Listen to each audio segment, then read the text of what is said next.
7 anggota KPPS Kelurahan Paropo yang ada di Kota Makassar saat ini, saudara, dipecat oleh Badan Pengawas Pemilu Kota Makassar. Pemecatan dilakukan lantaran ketujuh anggota KPPS kedapatan bertemu dengan calon wakil wali kota.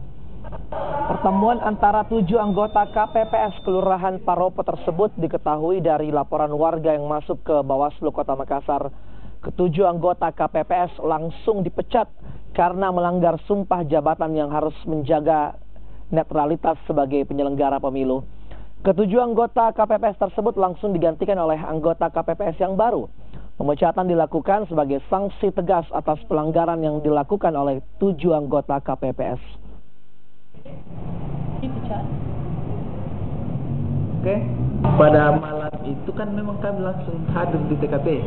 Personil kami langsung ke sana, sehingga kami juga segera langsung berkoordinasi dengan KPU, dan KPU memerintahkan kepada PPK-nya dan PPS-nya untuk ke lokasi menyaksikan langsung kejadian itu. Ini pertemuan dengan siapa?